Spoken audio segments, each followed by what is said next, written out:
Welcome to the Voice of the Lord. Our verse for today is in Proverbs chapter 26, verse 2. Like a fluttering sparrow or a darting swallow, an undeserved curse does not come to rest. There are those that have been cursed, and they believe that they are suffering because of those curses that they received in the past. But we are told, friends, today that an undeserved curse does not alight. Just like birds just passing by, they keep flying by. This won't alight. This won't come to rest. This won't affect you.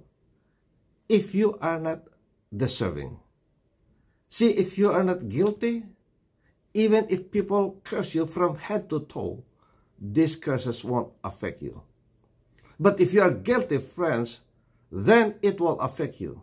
But again, you are not helpless or hopeless, because we are told in Galatians chapter 3 that curse is the one who is hung on the tree. And therefore, friends, if we have the Lord Jesus Christ with us, then He had taken that curse away. He took that curse away from us, and we are free. And therefore, don't live in condemnation. Don't always go back to those curses and say that you're suffering because of those. No. If ever you are guilty, friends, and that you want to be set free, repent of your sin. And that's when Jesus Christ would come to take that curse away, because He had taken away our curses when He was hung on a tree, when He was crucified. And therefore, friends, it's important for us to repent of our sins. Yes, we could have hurt others. We could have harmed them to the point that they curse us. And we deserve it because we've done something. But we can always go back to God and say, Lord, forgive me for what I have done. See, acknowledge your sin before God. And when you acknowledge that sin, God is faithful and just to forgive you of your sin.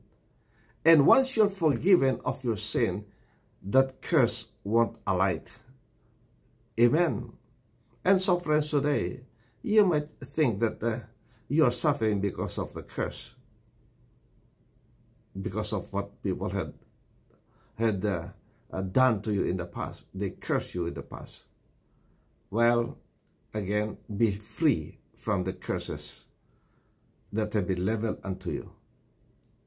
Be free, friends. Be set free, because now you are in Christ Jesus and you have repented.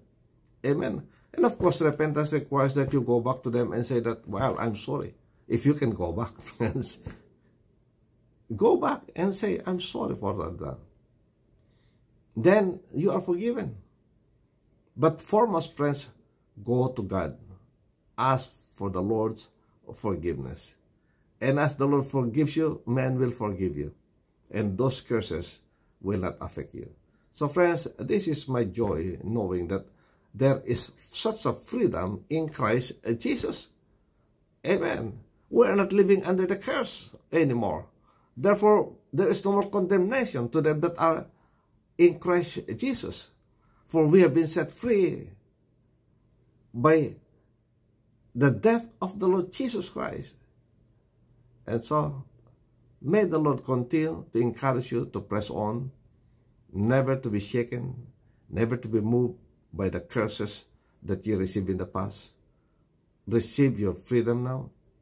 In fact, the greater curse that we can ever receive would be the curse of sin, the curse of law.